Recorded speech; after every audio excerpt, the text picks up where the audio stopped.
আসলে ব্যস্তভাবে সময় কাটাচ্ছি, যেহেতু নির্বাচনের দিন ঘনিয়ে আসছে।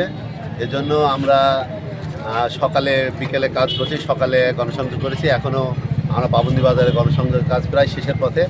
আমরা সন্ধ্যার আগেই এটা শেষ করতে চাচ্ছি।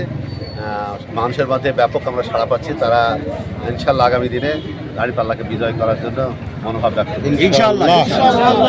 ন্যায় ইনসাফের যে একটা রাষ্ট্র কল্যাণ রাষ্ট্র প্রতিষ্ঠিত করতে চায়, যেখানে সাধারণ মানুষ আর বিচারের জন্য দাঁড়িয়ে দাঁড়িয়ে ঘুরবে না, মানুষ ন্যায় ইনসাফ পাবে, দুর্নীতি সন্ত্রাস এগুলো থাকবে না, সাধারণ মানুষ সবাই ভালোভাবে বসবাস করতে পারবে।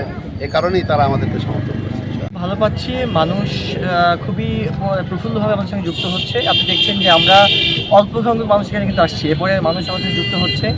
আমাদের আইন মেনে আমরা বেশি লোক আনছি না বা যুক্ত হতে নিষেধ করছি, কারণ আইন মেনে বেশি লোক আসলে আমাদের চলাচল সমস্যা হবে বলে আমরা আশা করছি গাংনীতে ইনশাআল্লাহ ভূমিধস বিষয় হবে। কারণ গাংনী মানুষ 50 বছরে গাংনী একটা উপজেলা হয়েছে, কিন্তু তার অধিকার পাইনি। গাংনী রাস্তাঘাটের সমস্যা রয়েছে, নানান অব্যবস্থাপনা রয়েছে, সমস্যাগুলো রয়েছে। আমি একটা বিষয় বলতে চাই আপনাদের মাধ্যমে, আমাদের এই এখন দাঁড়িয়ে আছি বামন্দি বাজারে।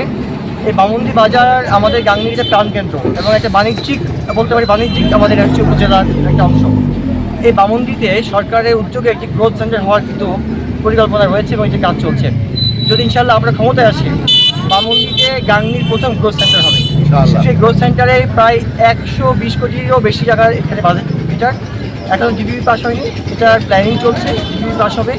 এখানে থাকবে ট বাজার, এখানে থাকবে কোল্ড স্টোরেজ, থাকবে কিছু আলাদা ব্যবস্থাপনা। সেটা মেহেরপুর, চুয়াডাঙ্গা, কুষ্টিয়া সবগুলো জেলার প্ল্যান কেন্দ্র হবে। এখান থেকে ডিরেক্ট ঢাকা সহ দেশের বিভিন্ন জায়গাতে কিন্তু আমাদের এই কৃষি জিনিসপত্র যাবে। এর ফলে কৃষকদের যে সমস্যাগুলো দূর হবে।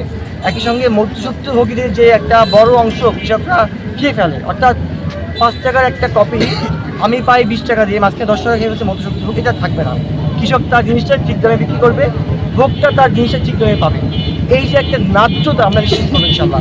আমরা কথা দিচ্ছি, যদি জনগণ আমাদেরকে বেছে নেয়, আমাদের প্রথম কাজ হবে প্রথম 2 বছরের মধ্যে এটাকে এখানে প্রতিষ্ঠা করা।